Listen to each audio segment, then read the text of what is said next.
Olá galera, tudo bem? Estou aqui para mais um plantão Tira Dúvidas com vocês, tá?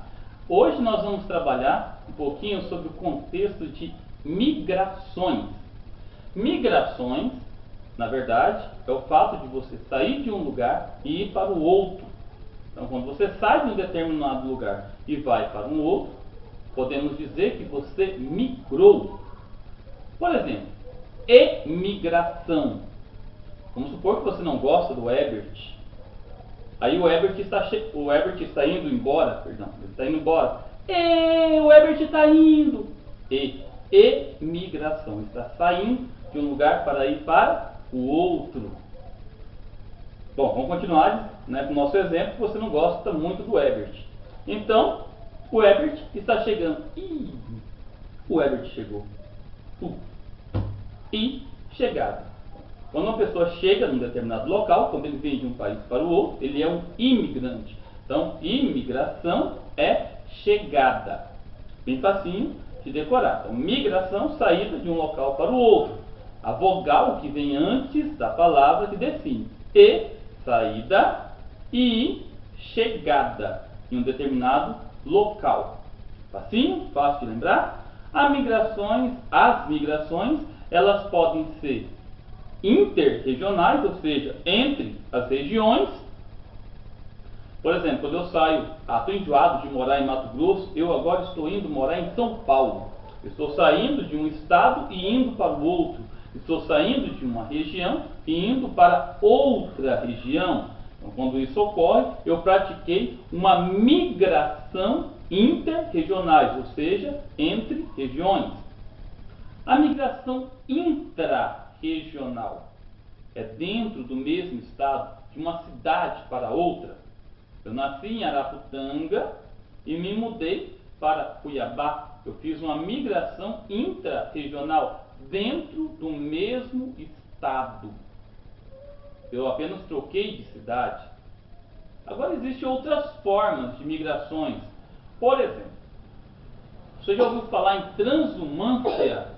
Então, a transumância é um tipo de migração muito comum em áreas rurais. Alguns trabalhadores, por exemplo, os corumbás, são os tipos de trabalhadores, né, que eles são muito requisitados em época de safra de laranja no interior de São Paulo. Então, naquele período, um determinado grupo de trabalhadores rurais migram para as áreas da cidade, para as áreas rurais, para trabalhar na safra da laranja, na colheita da laranja. Normalmente ficam lá 1 mês e meio, 2 meses, e depois retornam para a sua terra de origem. Então, esse tipo de migração, por um período pré-determinado de tempo, é chamado de transumância. Existe um outro tipo de migração muito comum, que é a migração pendular. O nome já é sugestivo, né? Pêndulo, né? Pendular, vem de pêndulo, do sino, do badalo, do sino. Então, são pessoas que moram em uma pequena cidade e vai trabalhar numa outra cidade próxima. Eu tenho uma amiga pessoal, né? Ela mora aqui em Cuiabá e vai trabalhar todos os dias em Santo Antônio do Levergé, uma cidade aqui próxima. Ela vai pela manhã, pega o ônibus, é uma cidade próxima, não faz parte de Cuiabá, faz parte da região da Baixada Cuiabana, trabalha no final da tarde e volta para sua residência. Tem muitos amigos, tá, que moram em Cuiabá e vão trabalhar na Chapada dos Guimarães, que é outra cidade próxima, distante cerca de 70 quilômetros de Cuiabá. Então, esse tipo de migração é a migração pendular. Amigos, tem uma dúvida muito comum relacionada às migrações, que são as causas e as consequências do êxodo rural. O êxodo rural é um tipo de migração em que a pessoa sai do meio rural para o meio urbano. Meio rural. O que é o meio rural? O que é o campo? Sítios, chácaras, fazendas. São aquelas pessoas que moram naquela localidade no meio rural. Tá? E se deslocam, passam a morar nas cidades. Meio urbano são cidades.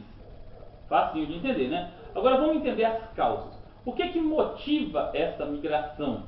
As causas são muitos fatores. Por exemplo, você sabe que para pequeno proprietário de terra, para o pequeno produtor, é difícil você sobreviver no meio rural. Ainda mais quando tem muitas fazendas grandes por perto. A tecnologia é uma das causas. As fazendas grandes começam a comprar tratores, colheitadeiras, investir em maquinário pesado que gera alta lucratividade. Então, aquelas pessoas que têm pequenas propriedades acabam se sentindo excluídas do processo.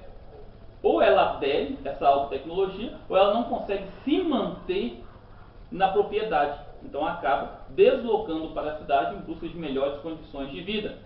Outro fator, né, é a questão médica, a questão de saúde. Né? Nas cidades tem melhores oportunidades para tratamentos médicos, não é verdade? Tem hospitais, tem pronto-socorro, então é mais fácil você cuidar da sua saúde e da sua família. Outro fator também que serve como motivador é o contexto da educação. No meio rural é muito complicado para as escolas, né, para você educar os seus filhos.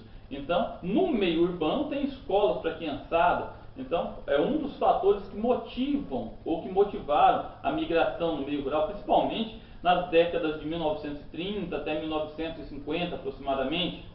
Hoje em dia já existem, né, planos do governo federal para estimular que essas pessoas continuem no campo. Tá, agora vamos falar um pouquinho sobre a consequência dessa migração.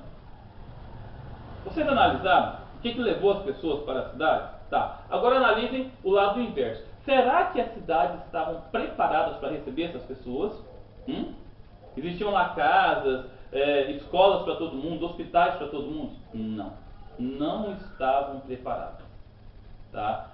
Tanto que não estavam preparadas para receber essas pessoas que aconteceu um inchaço nas cidades.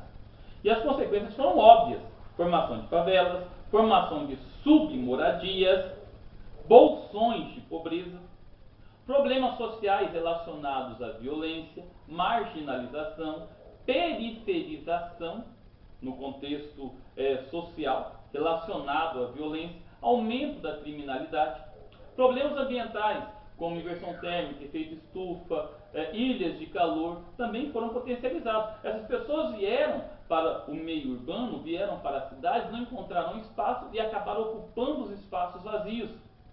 Os famosos grilos, aqueles bairros que foram surgindo à margem da sociedade, é fruto do êxodo rural.